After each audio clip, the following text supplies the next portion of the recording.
Can you hear him? Can you hear what he's saying? What did he say? Huh? Very good. Do you memorize it? Very good.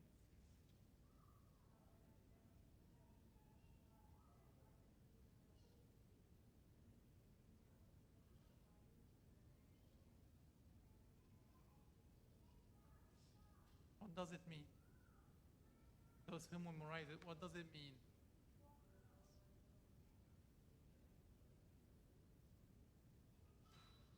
You said you memorize it. What does it mean?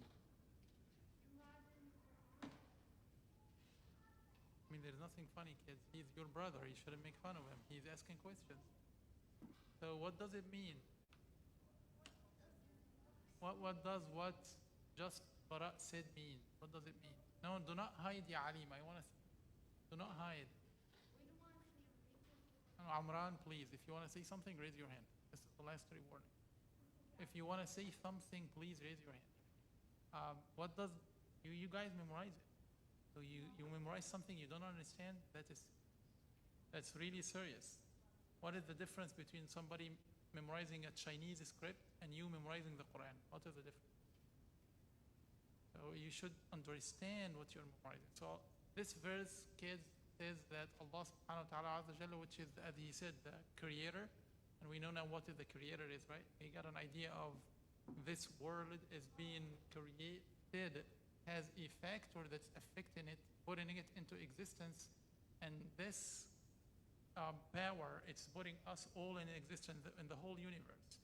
Like whether this is planet, whether this is human beings, animals, plants, this power who puts everything into existence, stop moving, ya Allah.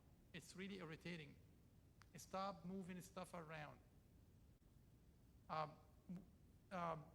Whoever putting these kind of things together is given a message that you should know me. This message simply said all human beings, angels and the spirit, we all should worship Allah subhanahu wa ta'ala azza wa jalla. I'll give you one quick question. Do you know what that is?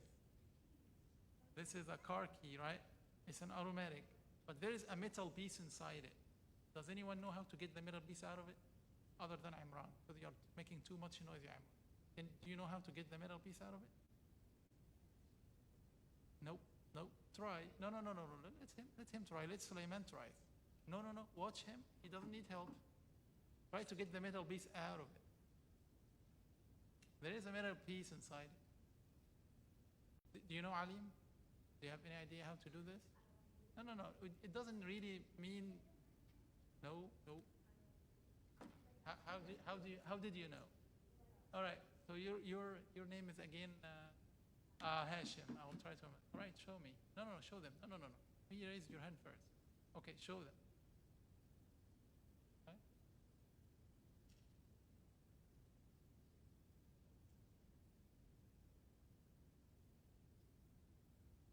Nothing happens. It's okay. Give him his time. Okay. How did you know that? Okay. Who told you this? Did he really knew? Like Alim has no idea how he did it. But how did you know that you just move this knob there to the left side and then pull it? Somebody has already told you, right? Or you have read a catalog. Do you know what a catalog is? What? Huh? Keep going. Yeah, good. It's a description of what? Description of what you need to know about something, right? Because if I gave you a pretty new thing or a new invention and you don't know anything about it, like this phone, you may screw it up, right? You may mess it up if there isn't a catalog or instructions to tell you what to do. So that is the same thing here we are trying to talk about. Allah subhanahu wa ta'ala azza wa jalla, when He created each and every one of us, we should know Him. We should know exactly what pleases Him and what displeases Him. Let's say I'm your teacher, right? I'm your teacher. And I said, this half of the class passed without doing anything, without giving tests or anything. And this half failed, flunk. Is this fair? No, it is not. Good, yes, Sulaiman. No, it is not fair.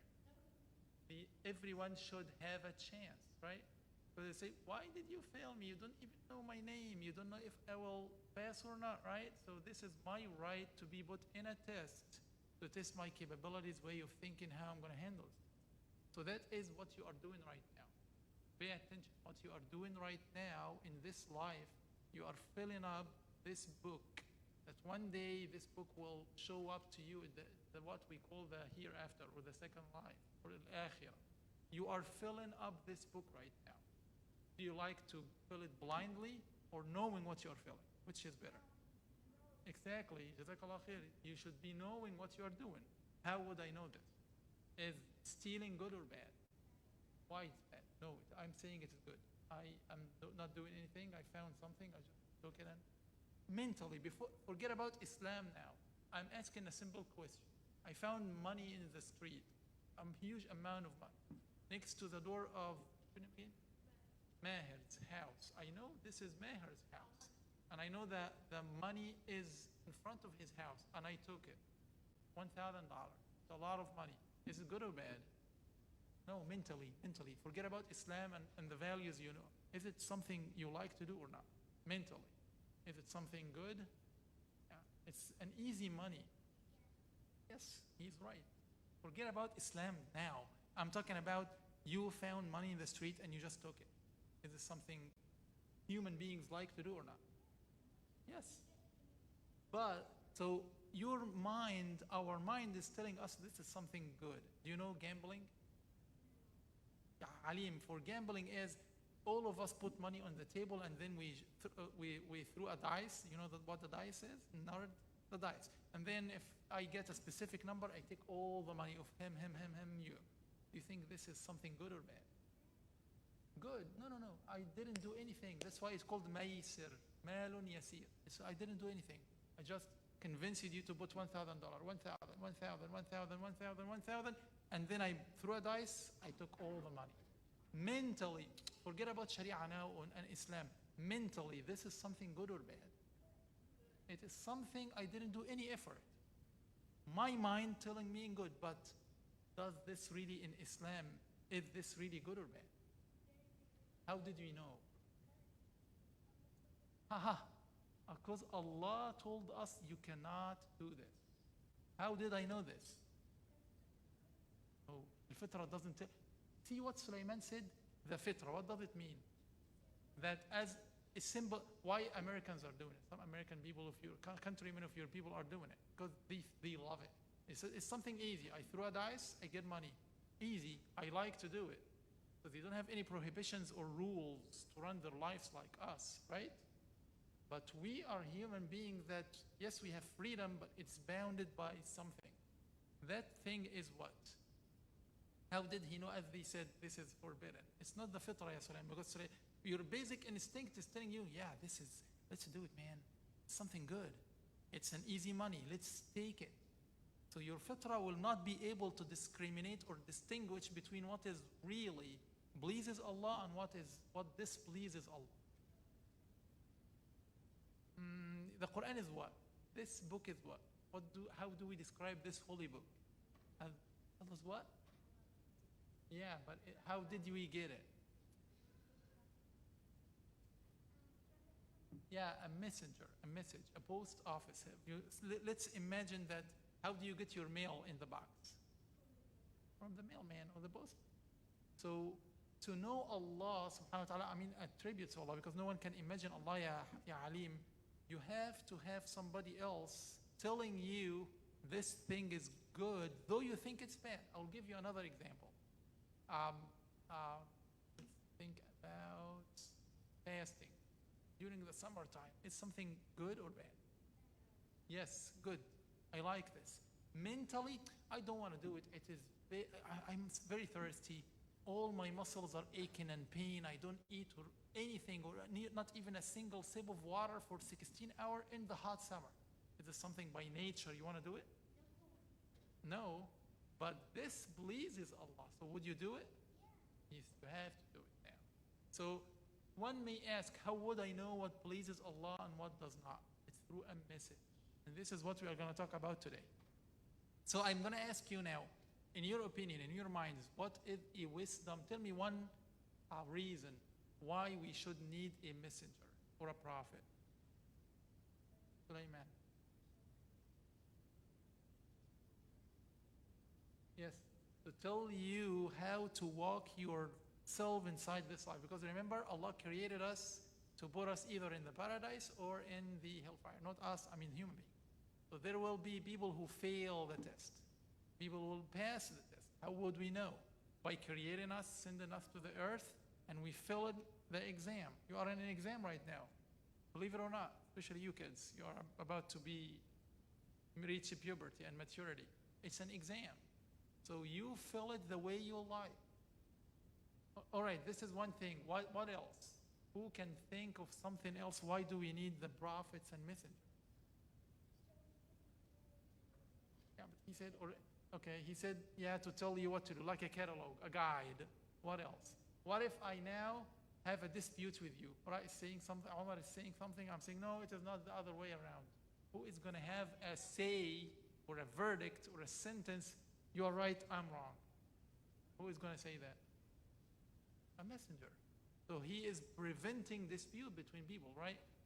When people are thinking that gambling is good and other people say, no, this is stealing money of other people. You cannot do it. There is a argument, right? In our lives, we go to where? If there is a dispute, where we should go? To the judge, to the court, to settle the dispute, right? Yeah, I'm wrong, right? So we go to the court and the judge and he said, this is the verdict. You did something, you have a ticket, you have a fine, you have to pay it. It was wrong, you didn't follow the orders, and now you have to be punished. Can anyone flip the order of a judge? No. Once he said it's final, it is settled. Okay, this is the second reason why we need prophets, because we will have disputes. Do you know what happened in the Battle of Badr? We'll come to it again. What happened in the Battle of Badr? Do you know the Battle of Badr? Raise your hand if you know it, okay? No, we're not going to discuss the Battle of Badr. It's too long. We don't have time for this. But in the Battle of Badr, Hashim and Maher, there were two groups of people. The believers said there is only one God. The non-believers said, no, there are 7, there are 6 of them, there are 2 of them, there are 3 of them. So there were disputes, right? So what happened at the end of the battle? Who had the messenger with him? The believers or the disbelievers? So who won? The believers. Because he, sallallahu alaihi wasallam, put an end to this dispute. He said, oh Allah, they claim you are not one. I am worshipping you and I'm saying you are one. Please have your final verdict. And this is in Surah this is in Surah, the Battle of Badr has been summarized in a surah. Which surah is this? Ali Imran, Uhud.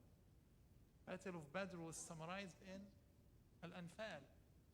Surah Al-Anfal. Do you memorize Al-Anfal?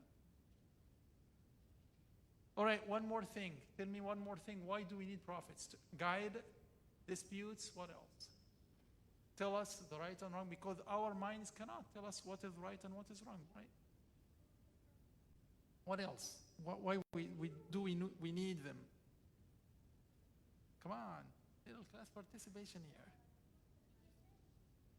One more wisdom. Why should Allah subhanahu wa ta'ala by His mercy is sending messengers? Why do we need messengers? Anything else you can think of? Alim, come on, make your brain work a little bit. Yeah, told you the attributes of Allah subhanahu wa ta'ala azza jal. Some our attributes is different from Allah. Do we sleep, right? Does Allah sleep subhanahu wa ta'ala? No, because this is what? It's a weakness. Jayyid ya Sulaiman. Sulaiman remembers what we have discussed. It's weakness. Does Allah subhanahu wa ta'ala need to be fed or need food or water? Why? Why it is a weakness? Needing. Excellent, ya Kareem. Excellent, ya Kareem. Needing is deficient. Excellent, ya Kareem. All right. So, what else? We talked about the bad thing that other people do. Drinking alcohol. Have you ever heard of drinking alcohol? Is it good or bad? By your mind. Feels good. He is right. We're not talking generally. Exactly. Some people tried it and said it feels good. A couple of cups is not going to hurt. Non-believers and non-Muslims, but literally their mind is telling them, nothing wrong with it. Just a couple of cups is not going to... And by the way, I'm a researcher, so I'm a PhD, MD. It sometimes has benefits. to your brain. I hope to be honest with you. Allah subhanahu wa ta'ala in the Quran said it has some benefits. فِيهِمَا إِثْمٌ كَبِيرٌ وَمَنَافِعُ لِلنَّاسِ. So it has some benefits and a lot of bad things. So we have to be fair. Wine by itself does have some benefits. And again, some people are saying, well, I'm going to drink it because it has some benefits. Other people say, see, arguing. There is a dispute, conflict of interest. And other people say, no, when you drink it, your mind is gone and sometimes you can do bad things. You can hit people, you can kill people, you can have a car accident, right, when you're drunk. So who is going to tell us, hey, wait, you cannot do it, or you can do it? Who will tell us a message?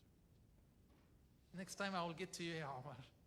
Okay, what else about, let's say, sometimes we have bad feelings inside our hearts, like sometimes, mashallah, Sulaiman and Omar are answering, and you should not be doing this, by the way, but I'm just saying, some other people are feeling jealous. They know all the answers. I feel hatred. I feel bad feelings against them. Is it something good or bad to feel like? How do you know? Maybe I'm just venting. I'm venting out. Is it okay to feel like I don't like him? I'm angry. I'm having an envy or jealousy. These things are good or bad?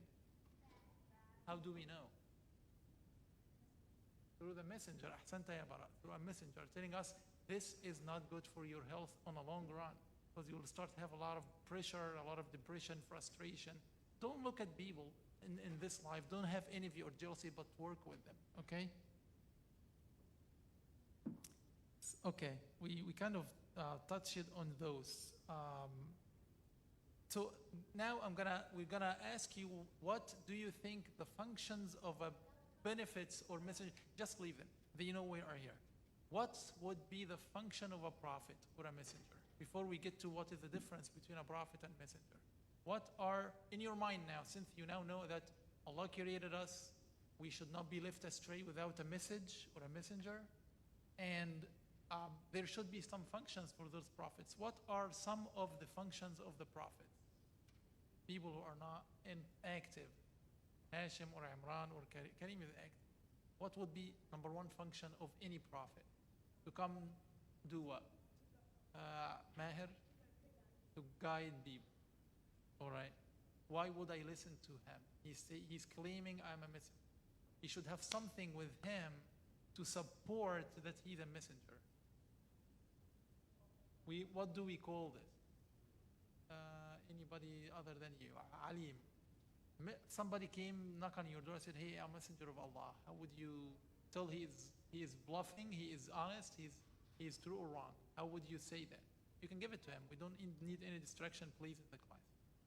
Alim. The messenger should have something to support. Do you know what we call this thing? No. He said an assistant. Not Sulaiman. Anyone here? Before I pick Sulaiman? A prophet should have something to support him, that he is telling the truth.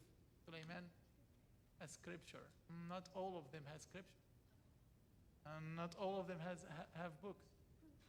What is that proof? Miracle. Mu'jiza. What does a miracle mean?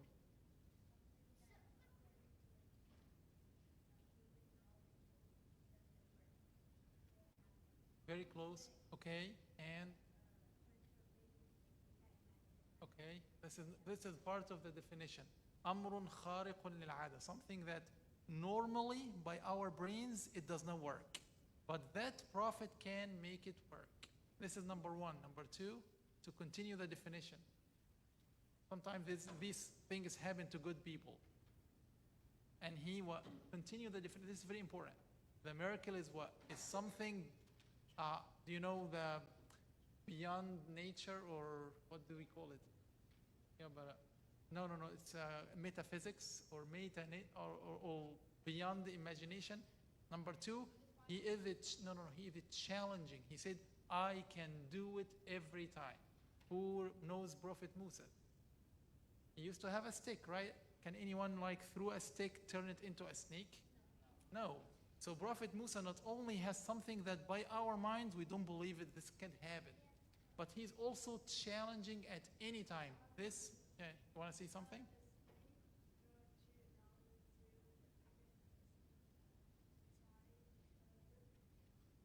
I'm sorry, say that again. I didn't. Say that again. I didn't follow you.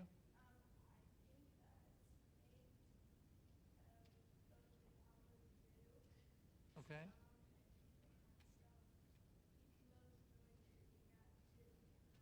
Yeah. Yeah. So, so, so three things in a miracle. Number one, it has to be beyond apprehension or comprehension. Number two, he challenges with it. This prophet or messenger, it challenges people that every time I'm going to do it, it's going to happen. Because if he does it and it didn't work, this is not a miracle. You got it? You new people joining us, did you get it what a miracle is? It is something beyond our basic understanding. It's beyond nature. And the prophet has the ability to do it every time he wants, and he challenges other people. You cannot do this. I'm the only one who can do this. Who can give us one more example of another miracle that happened to a prophet? So he mentioned a miracle and mentioned the prophet. Umar. A miracle. Give us an example of a miracle and name the prophet who had this miracle. You raised your hand. Okay, what is his miracle? No, this is not a miracle.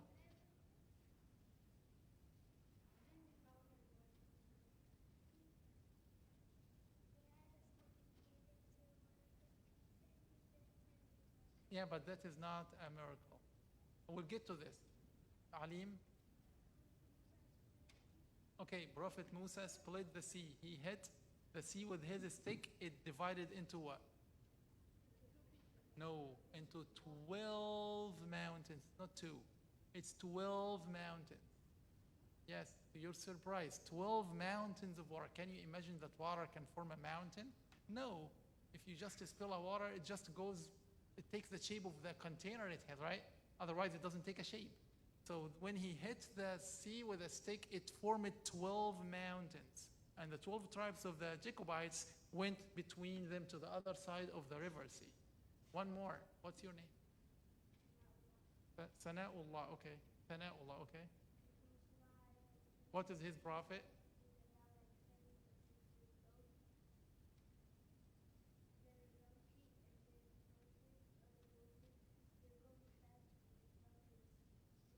Okay.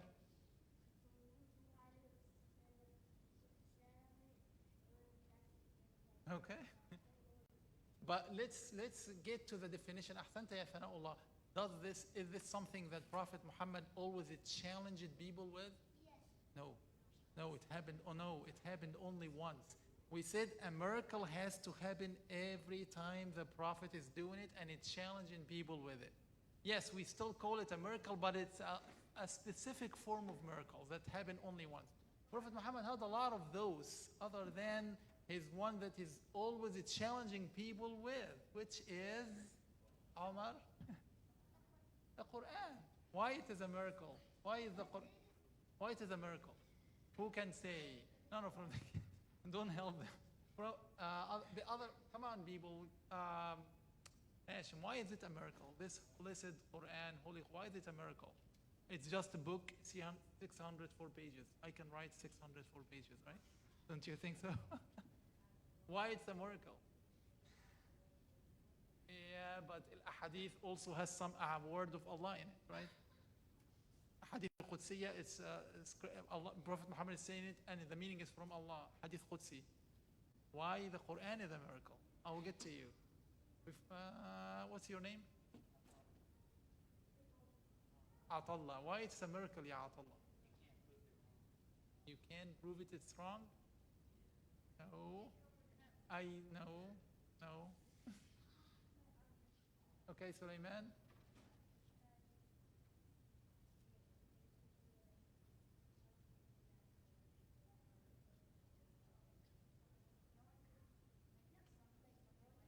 Exactly. No one ever was able to write even a small surah formed of 3 ayahs like it. Allah Azza wa Jalla is saying to all human beings, Arab, non-Arab, try to come up with a surah like it, 3 ayahs only, and no one could ever do this. So that's an eternal, continuous challenge since 1400 years ago, 1446 years ago, right? And is counting on. No one can put a book. Number one, no one ever had been able to write a full book like this, not even a surah, not even 3 ayahs together. Is it a miracle or not? Yes, because if you just flip through it, it's Arabic. You can go to any Arab tribe and ask him, come on, put 600 pages together, come on, can't you do this? They couldn't. So it is a challenge. Every time you read it, you cannot challenge it, and it's eternal, it's continuous. What time? Do you have a date? It's 9:09. Is it time for Aisha or not? Aisha, no? Oh, okay, we still have a lot of time. All right. So we talked about the miracles. So the miracles support that this human being is a prophet.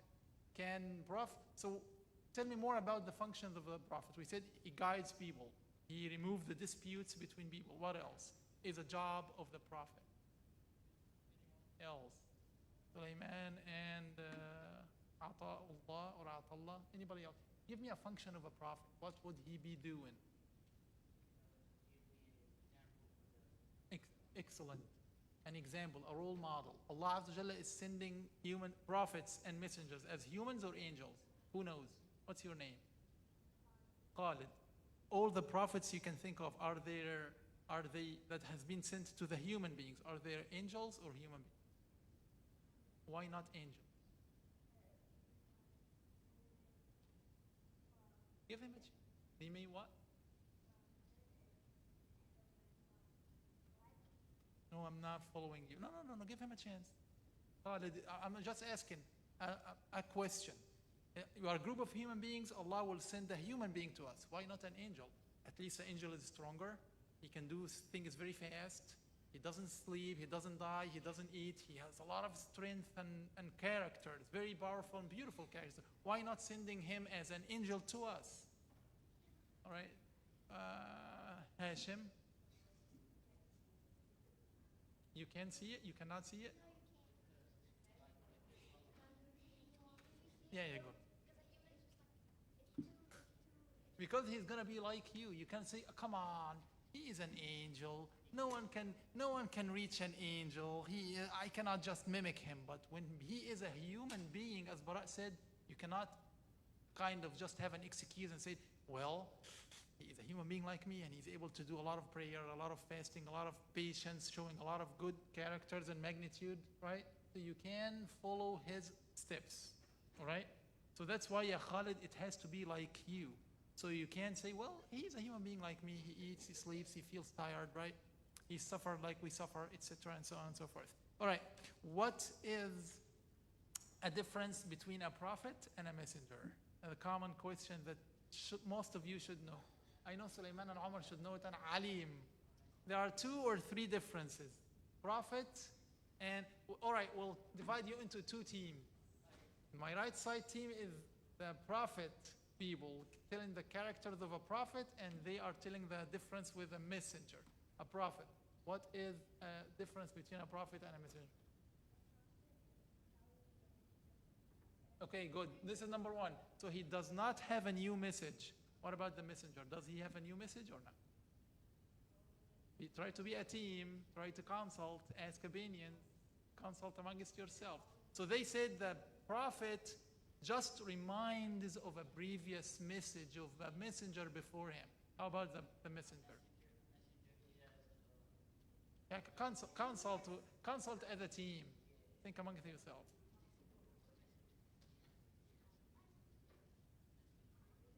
Any mistake, you'll lose the point. Okay? This is point number 2. All right, but we are still in point number 1. Does he come?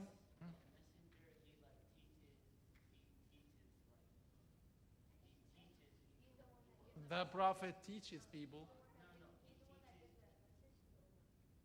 Okay. So he comes. He got the word I'm looking for, a new message. So it's a new Sharia or a new message. All right. Well, we'll start with you this time. Okay, the messenger, guys, focus. Messenger has a new message. Prophet does not. What else? Start with this side, number. You have books. all of them have books, even if we don't know about it. What about the Prophet? Do they have books? Consult, are you sure? Okay.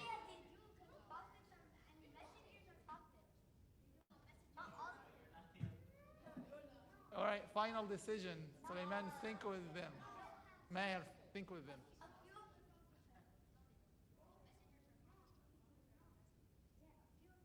Guys, consult. You have few seconds. Consult. Sulaiman, consult with them. No. Don't force him. He has an opinion. He should be heard. To give the leadership. Sulaiman, what do you think?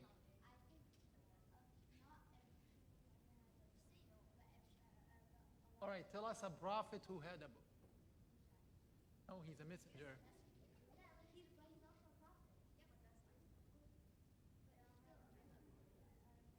By the way, he may be right according to some scholars because Dawood is a prophet, not a messenger. وَأَتَيْنَا دَاوُودَ زَبُورًا. Is Dawood? I know. They are right. They do not have books. So difference number 2, messengers have books, prophets predominantly do not have books. What is the third difference? Anyone? It's about the number. Who is going to be a vast majority or a lot of? Who is a lot of prophets or messengers? Who is outweighing the number of the other? Prophets are way more than messengers. Do we know this team? Do you know how many messengers Allah sent? Roughly 6 messengers only? No. The question is for them. Do you know how many? Roughly? No. No. There are some of them we don't know. So think 5. No. Multiply it by. Nope. Higher. Not higher. These are the ones mentioned in the Quran, but I'm asking about the total number. There is a hadith, Prophet. Close. No. Final answer. Does this team know? Do you know how many messengers? Messengers. No, we know. We know. Very close. Multiplied by 2. 300. 300 and roughly 314, 313. How about the prophets? How many prophets? It's. How did you know? How did you know? He's right. 124,000. How did you know? Do you know the answer? Which team are you in? This team or that team? All right. All right, guys. So the most important thing is to get the point, get the knowledge. It's 300. It's like 917. If you want to take a little bit of a break, Umran, that's fine with me. 313 messengers and 124,000 prophets. The prophets, 314. And here is 124,000 a prophet. Okay. Can a prophet be a lady? Or does it have? Why? Okay. What else? Strength. Well, some women can play Roman wrestling, by the way. They are stronger than us. So it's not only strength, but he's thinking good. So it cannot be a woman because number 1, most of them, guys, please, most of them are weaker than men. Number 2, why? This is what we are asking. Why cannot a woman be a prophet? Definitely there is no messenger as a woman. But why cannot they be prophets? The build is different. Okay, he just said that. Okay, Maher. What do you mean mentally? No. Yeah, exactly. More emotions. So sometimes if somebody steals something, do you know that in our Sharia back then in old days, if somebody steals, what is the punishment of a stealer? Sometimes the women will say, "Oh no, he cannot do this." It's going to be soft with a lot of emotions. Number 2, you said weakness in the physical body. Number 2, a lot of emotions. What else? Why can't they be prophets?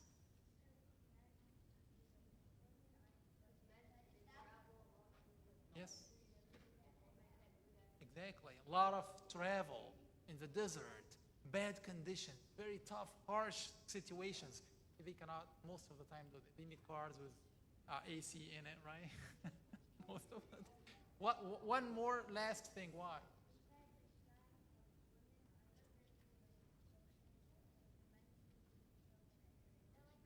Can you, are you hearing them, guys? Kareem, are you hearing what he's saying? Atallah, Kareem? Did you hear that? This is very good. Like sometimes, listen to this. This is important. Sometimes the prophet has to be on one-on-one privately. Somebody, right? Can a woman do this? A stranger, sit with a stranger privately, separate room. Can women do this? Guys, what? They cannot. A woman in Islam cannot sit privately in a separate, completely closed room with a foreign male or a man. But a man to a man, yes, can do it. So there's a lot of limitations why a lady cannot be a prophet, okay? All right, any questions so far? Naam, what's your name? Didn't get your name. What? Tariq, mashallah, very nice name. Do you have a question, Tariq? Do you think a lady can be a prophet? Yeah? Okay. Anyone has questions, right? Anyone? Any type of naam, ya Umar?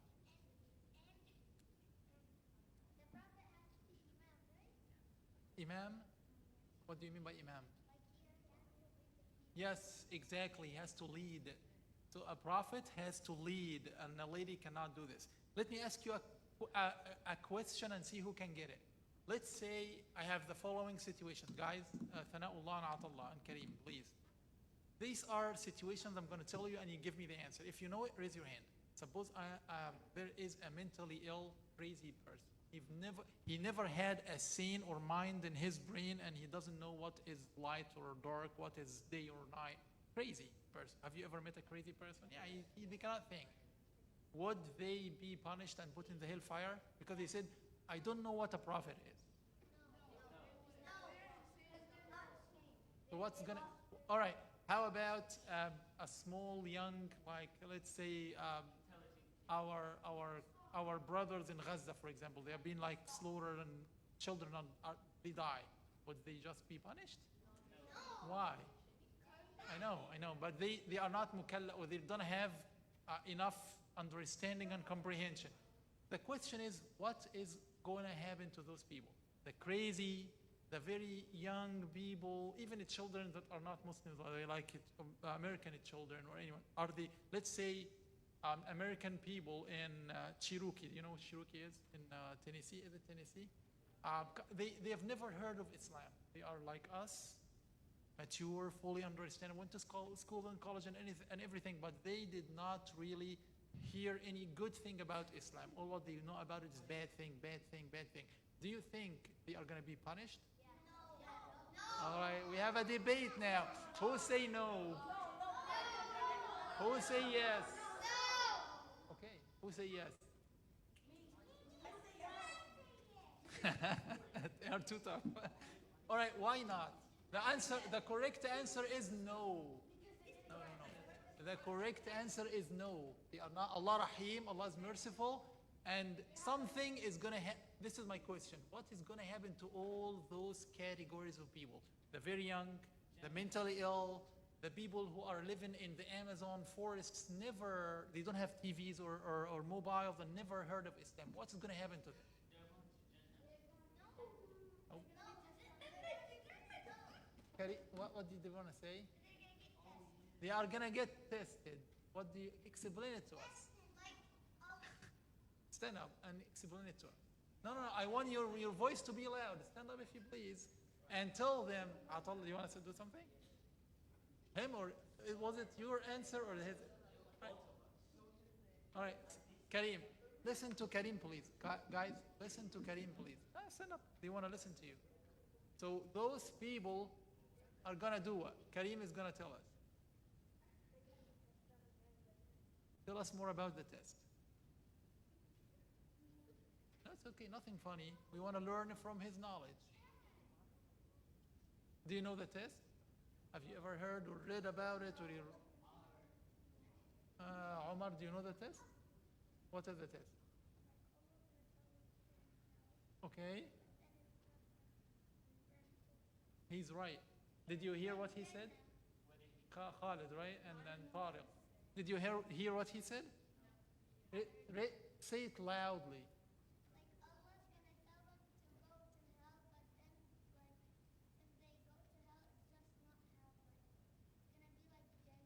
Okay. What if they refuse? Why? Can anyone tell what is the wisdom behind from the previous sessions we had? From the previous sessions and the concepts we had about the God, the creator, and the creatures. Maybe you will not get it. So the test, guys, simply, Hashim, simply the test is Allah Almighty is going to tell all those people, this is the hellfire. So they know now. They have been through the grave. Allah Azza wa Jalla rose them back after death. We will get to this. And then he told them, all of you go to the hellfire. Some people will say, I'm not going to the hellfire. So some people will disobey. Some people will say, okay, I will go. So those who obeyed will find it the paradise, as Omar said. The ones who really disobeyed will be thrown into the hellfire. Why? Why would this happen? What is the wisdom, the concept behind this testing? Is to test what? Naam ya Sulaiman. Obedience. That's it. If you really, after all what you have seen, because remember, those people will go to the grave, right? Allah will going to rise them back again, Yawm al-Qiyamah, resurrection. They were going to see a lot of stuff, a lot of people waiting, and then at the end, they know that this universe should have a creator who is deciding and changing things. I did not create myself, right? I am not existing by myself. I'm not qayyum by myself. I'm being fed by the power of Allah subhanahu wa ta'ala. So, naam ya Atallah. Yes, it's forever. It does not go away. This is serious. It's not like, you know what, I failed the test, I'm going to take it next year and that's it, I'm going to make it up. There is no make up at the day of resurrection. You're going to know the final results of what you are doing right now in this life. So anyway, back to this, it is testing your obedience. If you really deep in those people we're talking about, feel that you are a servant of Allah, you should obey whatever come from Him, even if you don't understand it or you don't like it. Right? Yeah, Amir, right? Mahir? So you should obey, right? If you disobey, then you really don't think that, because there's a lot of people in this life and you will come to them, even in your schools. I said, no, I'm free. Yes, you are free, but within a boundary of obedience to Allah. There's a lot of stuff that you can do, but it's only very, very few things that you cannot do. So yes, freedom exists, but with boundaries, okay? With restriction, of few restrictions, okay?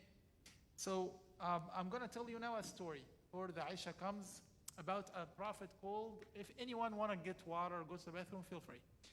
It's a good run to the bathroom. Yeah, you can. No, just a couple of minutes, yeah. Couple of minutes, guys, break, stretch your bodies, go to the bathroom, bring water if you want, and we'll... No playing inside. Yeah, you can just stretch and go to the bathroom, but come back. You want to continue a story. Don't you like to hear a story? Okay. No one is coming back. A couple of minutes. Just couple of...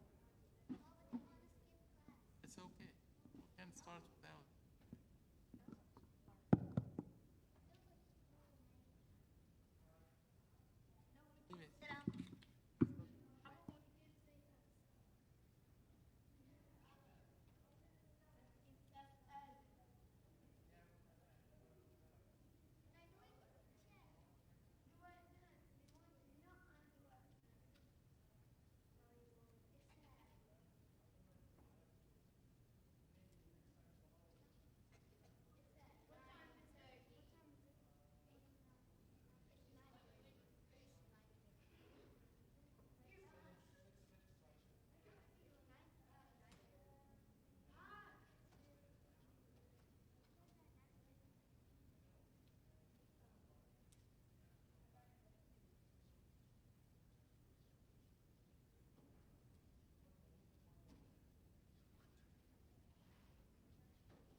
الله أكبر الله أكبر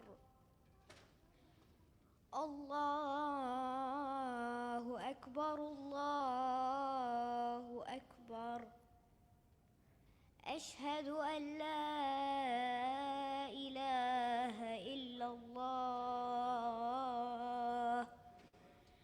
أشهد أن لا إله إلا الله أشهد أن محمدًا رسول الله أشهد أن محمدًا رسول